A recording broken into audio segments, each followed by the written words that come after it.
Jeet Kune Do, the art of intercepting fist और foot. जब भी कोई मुझे अटैक करना चाहेगा, come on hit me, I will use my longest weapon, my side kick to the nearest target, his knee cap. This is as same as jab in boxing. जब भी कोई अटैक करना चाहता है तो boxer uses his jab to intercept him, जिससे वो आगे आने से पहले ही वहां पे रुक जाता है। But this side kick is much more damaging. इससे कई ज्यादा डैमेज ये साइड किक दे सकती है। Now the question is how powerful this Jeet Kune Do is. ये कितना वर्क कर सकता है स्ट्रीट में, एक्चुअल फाइट के सिचुएशन में। अब ये जीत कुंदो इसलिए पावरफुल एंड इफेक्टिव है क्योंकि ब्रूस ली ने ये जीत कुंदो बनाया ही इसलिए था कि स्ट्रीट फाइट में एक्चुअल अप्लाई कर सके। उसका जो स्ट्रीट फाइट का एक्सपीरियंस था कि स्ट्रीट में एक्चुअली अटैक कैसे होते हैं और वहाँ पे डिफेंड कैसे किया जा सकता है, तब उसने सोचा कि ये कराटे, कुंफू, इतना सब डायरेक्ट नहीं होता। मतलब ऐसे ब्लॉक करो देन पंच करो, इतने सब की क्या ज़रूरत है।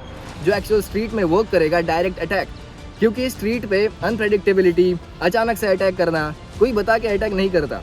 तो वहाँ पे आपको पता नहीं होगा कि अटैक कब होने वाला है, कैसे होने वाला है, वेपन के साथ होगा या नहीं होगा, कुछ भी पता नहीं होता है। तो डायरेक्ट चीज़ यही होगी कि आप पहले अटैक करो। इससे अपोनेंट आपको नहीं मार पाएगा, बट अपोनेंट को समझेगा भी नहीं कि आपने उसे मारा कब। ब्रूस ली ने जीत कुंदो से यही एक्सप्लेन करने की कोशिश की कि आपको कोई स्टाइल की ज़रूरत नहीं है, आपको किसी चीज़ की ऐसी ज़रूरत नहीं कि आपको कराटे ही सीखना है या फिर कुंफू ही सीखना है कि यही आपके एक्चुअल फाइट में वर्क करेगा। उसने कहा कि जो आपको एकदम सिंपल लगे, इफेक्टिव लगे, वो आप यूज़ कर सकते हो, जो डायरेक्ट होगा। और स्ट्रीट में कोई टाइम पास करने तो आएगा नहीं, सो डायरेक्ट मारो। और इसी की वजह से फुल कॉन्टैक्ट स्पारिंग जीत कुंदो ने इंट्रोड्यूस की थी। फुल कॉन्टैक्ट स्पारिंग मतलब हम जो कराटे में स्पारिंग करते हैं वो लाइट होती है, टच एंड बैक, उसमें ऐसे टूर्नामेंट्स होते हैं, चुपकर। बट जीत कुंदो ने ऐसी स्पारिंग इंट्रोड्यूस करी जिसमें फुल कांटेक्ट होगा। अगर फाइट कर रहे हो तो पूरी प्रोटेक्शन के साथ करोगे और फुल कांटेक्ट, पूरी पावर से पंच करोगे, किक करोगे, जो भी टेक डाउन्स होंगे वो सारे फुल पावर से होंगे, जिससे आप एक्चुअल फाइट को मिमिक कर सकते हो। मतलब डिफरेंस होता है स्पारिंग एंड एक्चुअल फाइट का, वो उसने एलिमिनेट कर दिया। और जब ये फुल कांटेक्ट स्पारिंग इंट्रोड्यूस हुई, उसी के बाद MMA, एक्चुअल MMA जो आप आज UFC वगैरह देखते हो, वो भी उसी की वजह से स्टार्ट हुआ था, वही कॉन्सेप्ट लेके फुल कांटेक्ट स्पारिंग का। So it does work. It is not based on any particular style, but कुछ बेसिक प्रिंसिपल्स है जिस पे ये पूरा जीत कुंदो बनाया गया है। It is simple, basic and direct. यहाँ पे कोई फैंसी स्टाइल मारने वाली चीज़ है ही नहीं, straight and direct to the target. और यहाँ पे कुछ basic punch, kicks and takedowns है। ऐसे बोलने से अच्छा दिखाई देता हूँ। तो यहाँ पे जीत कुंदो में पंचेस कुछ अलग है।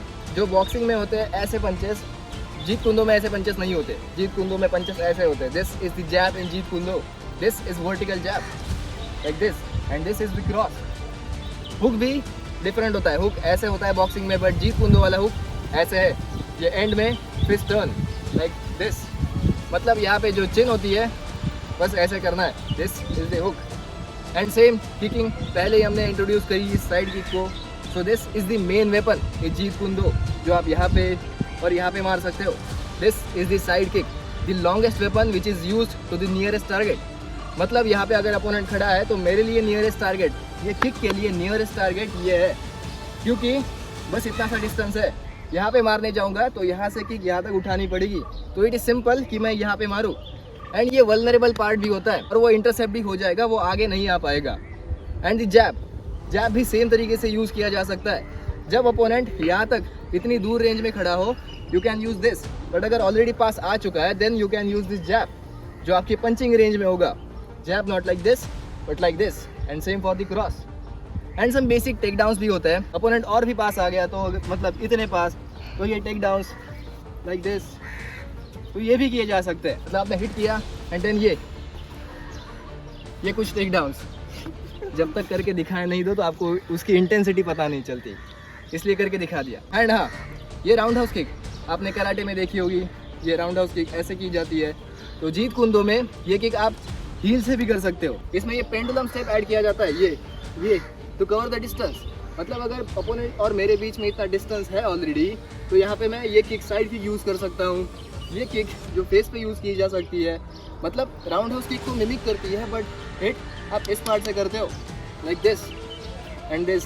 पेंडुलम स्टेप डिस्टेंस जो बना है बीच में, उसे गैप करने के लिए यूज़ की जा सकती है, क्योंकि जीत कुंदो का ये स्टांस होता है ऐसे, ये, जिससे अपोनेंट नॉर्मली खड़ा है and you reach him directly here. So it is simple, basic and direct. जैसे कराटे में होता है कि अगर कोई पंच करे, पंच तो ऐसे पहले ब्लॉक करो या फिर पंच ये ब्लॉक करो। ऐसे ब्लॉक करने के बजाय ब्रूस ली ने कहा कि डायरेक्ट अटैक करो। जब भी अपोनेंट के इंटेंशन देखे कि वो अटैक करने वाला है, you attack first like this, attack करो, ये यूज योर साइड किक या फिर अगेन अटैक। ये आप पहले अटैक करो उसका अटैक पहुंचने से पहले, जिससे ये डायरेक्ट होता है।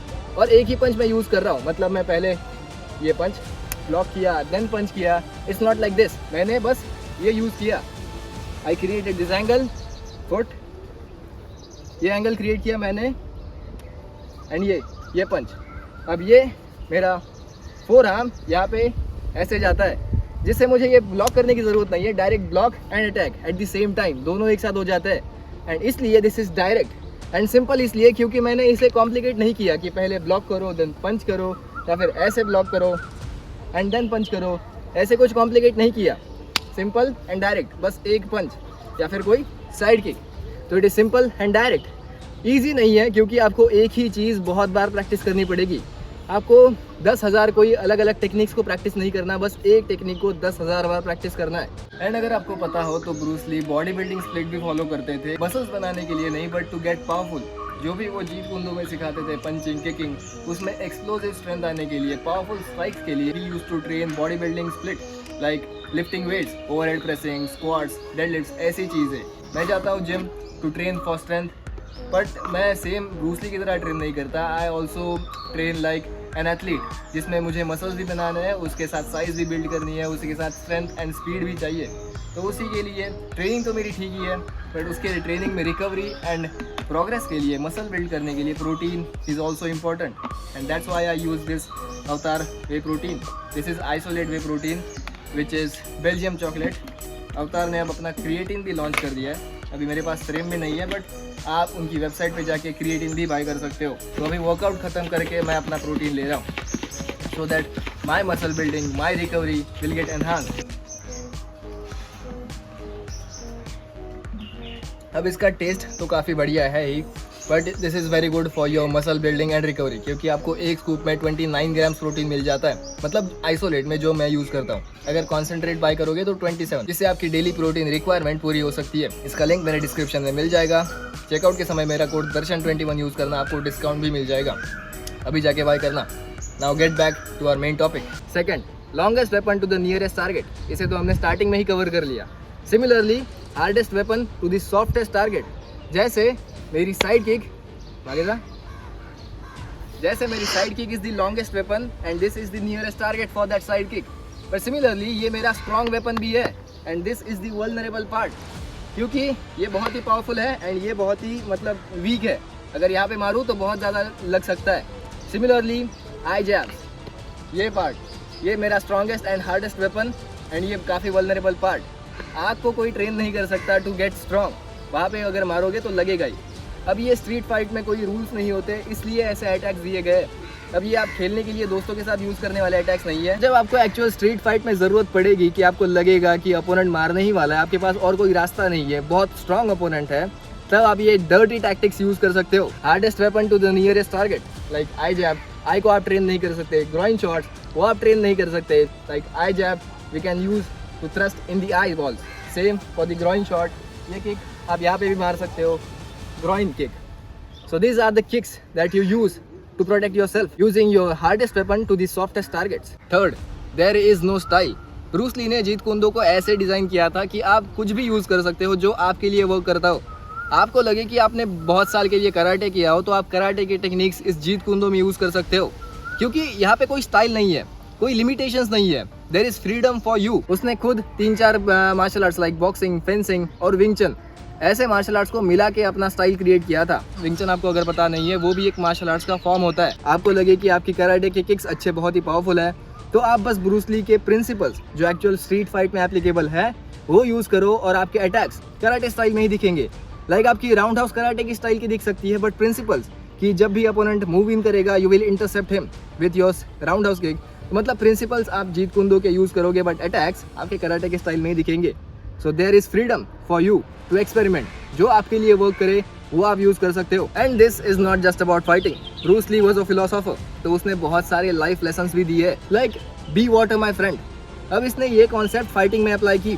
कि आप कोई स्टाइल से बाउंड नहीं होगे. You will flow like water. If you put water into a cup, it becomes the cup. If you put water into a teapot, it becomes the teapot. If you put water into a, थोड़े क्या होता है, सर लो, it can flow और it can crash. Be water my friend. अब ये philosophy आप एक्चुअल फाइटिंग में यूज़ कर सकते हो कि आपको अपोनेंट को रीड करके उसके साथ फ्लो करना है. आपको बस एक स्टाइल लेके नहीं जानी है कि अगर अपोनेंट ऐसे पंच करेगा तो आपको ऐसे ब्लॉक करना है एंड पंच करना है. आपको जो भी आता है वो आपके रिफ्लेक्सेस में आएगा, जो भी आपने ट्रेनिंग की है. And the same principle of being water you can actually use in real life as a life lesson. जैसे आपकी तरफ लाइफ चैलेंजेस थ्रो करती है, you need to be adaptable and flow with it. रोज same गलतियां नहीं कर सकते. आप ऐसे चैलेंजेस को फेस नहीं कर सकते और लाइफ में टिके नहीं रह सकते. एंड ये भी, डोंट थिंक, फील. अब ये प्रिंसिपल फाइटिंग में ऐसे अप्लाई होता है. आप जब भी फाइटिंग करने जा रहे हो तो लोग अपने ख्यालों में ही खो जाते हैं कि अपोनेंट कैसे अटैक करेगा, कहाँ से अटैक करेगा, पंच करेगा या पहले किक करेगा, और ये सोचते ही रह जाते हैं. और जब इतनी ओवर थिंकिंग कर लेते हो आपकी अपोनेंट कैसे मारने वाला है, आप अपने आप जो करने वाले थे, जो आपका अटैक होगा, वो आप भूल जाते हो. मतलब स्ट्रीट फाइट में लोग डरते हैं ना, उनकी सांसें तेज़ हो जाती है, क्या करना है वो सोच नहीं पाते, बॉडी फ्रीज हो जाती है. वो इस ओवर थिंकिंग की वजह से ही होती है. वो बहुत ज़्यादा सोचने लगते हैं. इसलिए ब्रूस ली ने कहा डोंट थिंक, फील. जब ओपोनेंट अटैक करेगा उसके बाद मतलब आपके जो रिफ्लेक्सेस है वो एक्चुअल में अप्लाई होने दो. आप क्यों सोच रहे हो कि कैसे अटैक करेगा, कहाँ से अटैक करेगा, कैसे मारना है. वो सब ऑटोमेटिकली हो जाएगा अगर आप प्रैक्टिस करते हो तो. वरना आप तो ये ओवर थिंकिंग में ही फंस जाओगे. And same applies for the life lesson. आप जब भी आपकी लाइफ आपकी तरफ चैलेंजेस थ्रो करेगी, आप अगर सोचते ही रह जाओगे, ओवर थिंक करोगे कि इसे कैसे डील करना है, क्या कर सकते हैं, अगर ज़्यादा सोचोगे ज़रूरत से ज़्यादा, तो आप इस ओवर थिंकिंग के चक्कर में ही खो जाओगे और एक्शन नहीं ले पाओगे. इसलिए यहाँ पे भी डोंट थिंक, फील.